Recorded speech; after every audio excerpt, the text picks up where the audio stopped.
Hello, welcome to Unicorn Princess Tarot. So, ito rin natin for collectives. Collective to guys. Wala tayong specific zodiac sign. Ang importante yung pinaka-reading. Kung makarelate ka, makaresonate ka, maaaring ang reading na ito ay para sa'yo. Pero kung hindi, okay lang yun. May mga next readings pa tayo. Kung gusto mong magpa-personal reading, Jing Tarot Reader, friend ko yun guys. Kung gusto nyo naman sa akin, punta na lang kayo sa aming Facebook page, Madam Space P. Search mo yan sa Facebook. And then, let's start. By the way, I do have a band, guys. Vocalista ako ng bandang Sibol. So, paki-follow na lang din po kami sa aming Facebook page, bandang Sibol. Pero yung name ng Facebook page is Sibol lang. And then, dyan nyo makikita yung mga kanta namin. And also sa TikTok, bandang Sibol. And sa Madam P TV na YouTube channel namin. So, dyan mo makikita yung mga kantang ginawa namin. No? So, let's start for collectives. Okay. Four of Swords, wala kang magawa ngayon sa sitwasyon mo, pero deep inside, you are in pain. Nasasaktan ka, nalulungkot ka, pero wala kang magawa. At wala kang ginagawa. At wala ka parang gawin. Wala ka para gawin. Parang hindi ka parang gumawa ng anything sa kung ano man yung sitwasyon na nararanasan mo.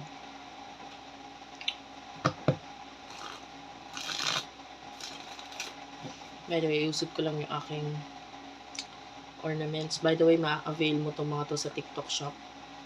Unipri, UNIPRI.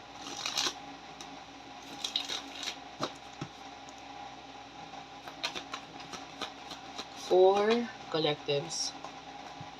Judgment is here. Okay. King of Wands. And Page of Wands. Aries, Leo, Sagittarius. You're dealing with someone na I feel like ito mahilig siya sa music, no? Atong person na to could be someone na fina-follow niya lang kung ano yung passion niya or kung ano yung mga, makakapagpasaya sa kanya. This person could be a businessman, businesswoman, or someone who really loves to talk about business. Maaaring hindi siya negosyante pero may mga idea siya regarding negosyo. Page of Wands, I see communication mula dito sa taong to. Or kung wala, kasi yung iba wala dahil wala ka namang ginagawa dito. So it could be, etong person na to, pwede may mga messages siya sa'yo, kaya lang hindi mo pinapansin. Or may mga mini-message siya, kaya lang hindi mo napapansin because wala kang ginagawa eh. You're not checking out whatever itong actions or messages or kung ano man ginagawa nitong person na to. Maybe you're not listening. Pero I don't know, ba't ka nasasaktan? Baga ikaw ang nasasaktan sa bagay na ginagawa mo, which is yung walang ginagawang action. And, yeah. Hindi lahat makaka-relate dito, ha. I feel like you miss the person, nami-miss mo siya. And, etong person na to, maybe may blockage sa connection. Emotions, ano yung emotion ninyo sa isa't isa? For the sign of collectives.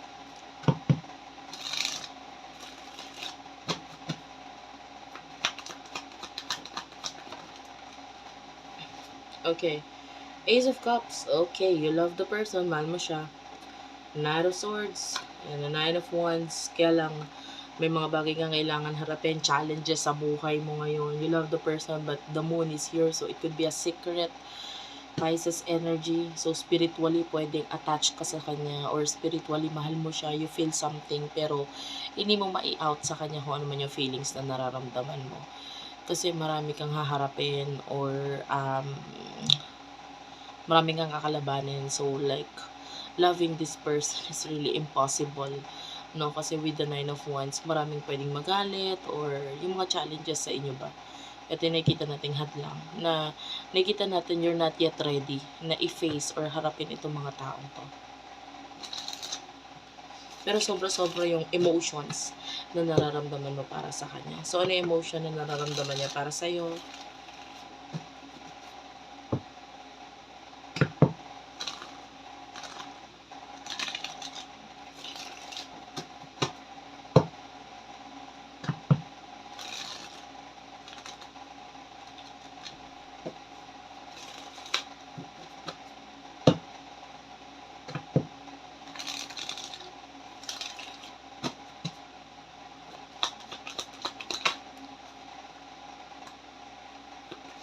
Three of Wands. Knight of Wands. Seven of Swords.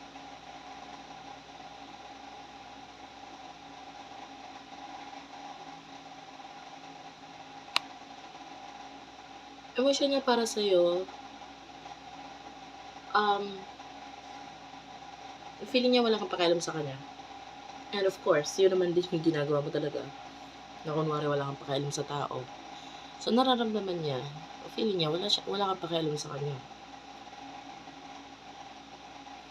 And there's this part of this person na gusto niyang gumawa ng action papunta sa'yo or gumawa ng action para kausapin ka, pero kumbaga para sa kanya, para saan pa? Wala naman siya pakialam sa akin.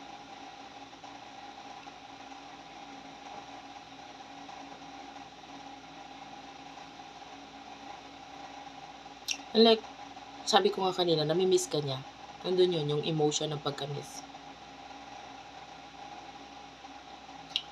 But, lalo na kung may tinake na siyang actions or siya yung nag-take ng action dati. Tapos wala ka namang ginawa.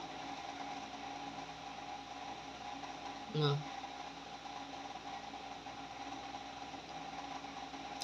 Ang story nito,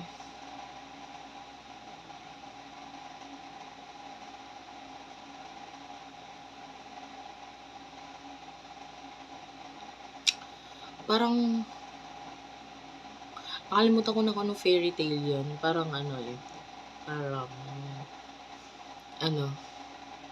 Rapunzel. Rapunzel pa. Oo, Rapunzel, parang Shrek version. Oo.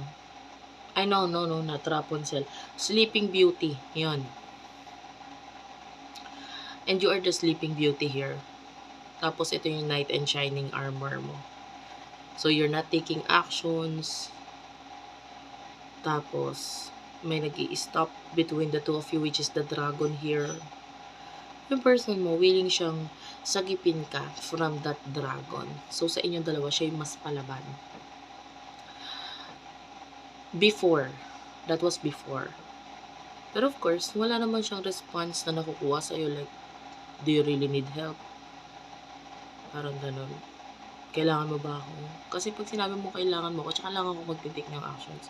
But for now, walang ginagawang actions. So, itong person na to, itong Knight in Shining Armor na to, it's like, I think I should back up. Bakit pa? Nag-take naman ako ng action ng una, kaya lang, hindi ko naramdaman yung feeling na kailangan niya ako. Parang ganun. So, part of this person nag-back out na lang. Kasi wala naman siya nakuha ang response mula sa'yo. So, what will happen in your future? Kung hindi nakaka-relate guys, huwag mong pilitin. Ten of Swords is here. Six of Pentacles. The Chariot and the World.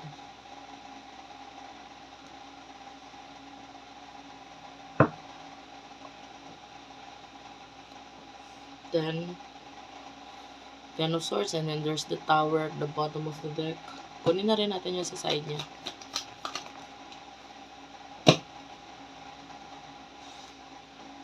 Seven of Cups, the Death card, and the Queen of Swords, the Sun, and the Two of Cups.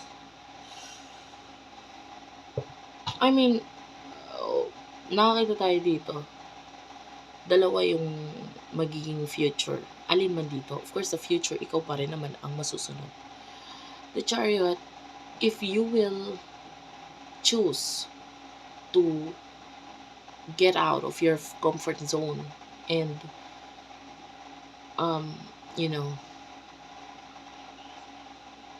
let the world or the universe take over your life, I can see happiness mula sa'yo. No? But not necessarily if ikaw yung nasa isang relationship. Not necessarily aalis ka sa relasyon na yun para pumunta dito sa person na to. I just see that maybe hindi ka happy with that kind of relationship, and that of course nandun yung feelings mo towards this person, pero mas binigyan mo ng pahalaga yung sarili mo. So, I can see you getting out of the relationship kasi ang pinipili mo yung sarili mo. And I can see you being happy sa dulo dito with the sun. No?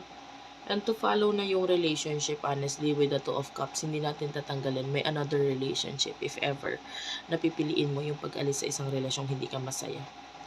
But, the other people or the other side, no other group of you na ang mas pipiliin is to stay. It is because may mga bagay kang hindi mo magawa at may nagpipigil sa yung gawin. So, with the Six of Pentacles, I can see give and take or pagtutulungan sa something na wala kang choice kundi gawin kasi may nagsasabi, nagdidikta sa'yo na pagtulungan natin or paghatian natin yung ganto ganyan. So, may mga conditions. With regards to your person, I can see mas maging mas wais siya pagdating sa maybe spending or pagbibili. The Death card, this is Scorpio energy. I can see mga actions na gagawin regarding sa finances niya and sa finances ng ibang tao. So, more on focus sa mga ganun. And I think may kinalaman din sa hair. Something to do with his or her hair na pagbabago. So, yeah.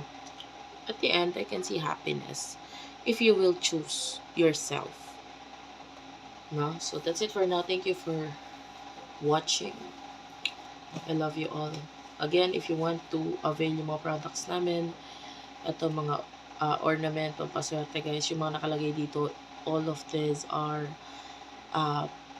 mag-a-attract niya ng luck, prosperity, wealth, and also there's this protection kaya nandyan si evil eye. And all of these are blessed and cleansed. Of course, bago ipa-ship, ginagawa yan, niritualan ulit yan. No? So, if you want to avail this, doon na lang sa aming TikTok shop, Unipri, UNIPRI. And if you want to book a reading, Madam P, Madam Space P, as in Princess, i-search mo yan sa Facebook. Okay? So, yeah. End ko na video po. Bye-bye.